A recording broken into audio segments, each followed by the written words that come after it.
important point. Up to 80% of women by the age of 60 will have contracted this virus, HPV. But dealing with an STD such as HPV is still often hard to do. Even though it is so common, some people still have trouble with the social stigma that comes with it. Not to mention, you have to break the news to a prospective new partner. This is exactly what happened to our next guest, Adina. When I was 20 years old, I received a phone call from an ex-boyfriend. He said that he had just been diagnosed with genital warts.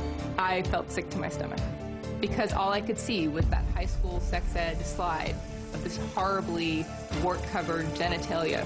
The doctor came in and he said that the results had shown that I did have HPV. I was really upset. I started shouting and crying. I was angry and I was sad because I felt like I was truly damaged goods. What does this mean for my future?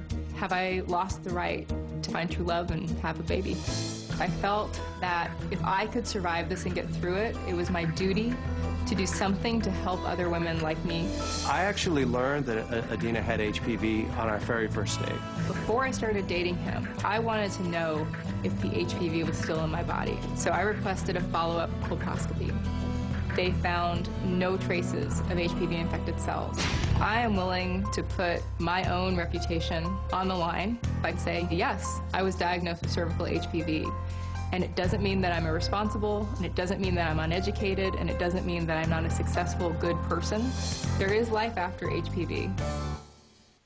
And Lisa, Adina's story is so common because HPV is common. It's very common, especially since it doesn't have symptoms, and we don't really know how it works. It can come and it can go, so that's why you want to be retested. But still, there's that social stigma that I caught an STD. But again, when half of men and half of women who are sexually active have this virus, it's an STD. But if everyone on the street, one of two has it, there shouldn't be the social stigma, but there still is with a lot of women. Right. I have women, when I tell them the diagnosis, just devastated. They're crying on the phone, and I try and tell them, really, this is something that, you know, we can handle. But I have to explain to them that you could have gotten this with your very first partner.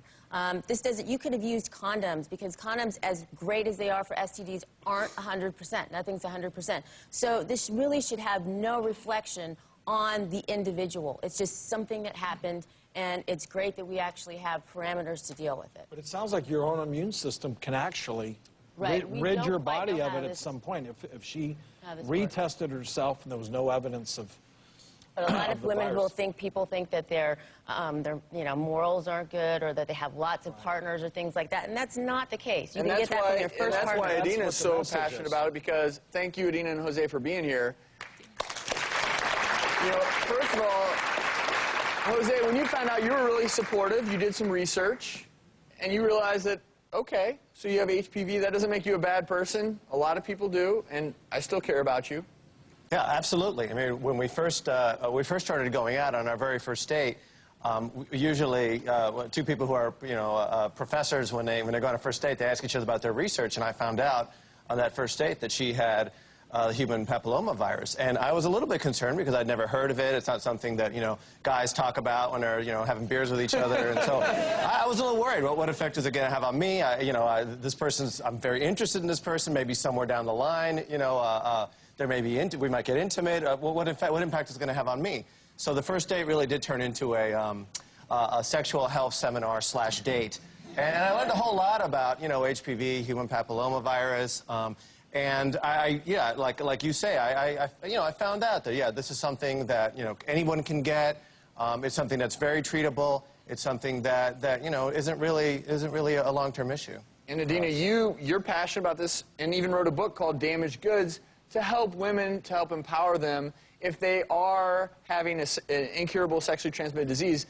Hey, that's not a reflection on you. A lot of women have it, but it doesn't make you any lesser of a person. Oh, definitely. I mean, when I was diagnosed at the age of 20, I really thought my life was over in many ways. And there was no show like this to put this issue out there. There were no support groups, and there was definitely no book to let me know that other women had had a similar diagnosis and had gone on to get good medical treatment and find a partner who would be understanding and educate themselves, and then ultimately, as we did, to go on and have a baby. And that's what I wanted to know. So the research in the book is all about trying to get rid of STD stigma, put the facts out there, and really tell women that there's great life after being diagnosed with HPV or herpes, and that's the women I interviewed.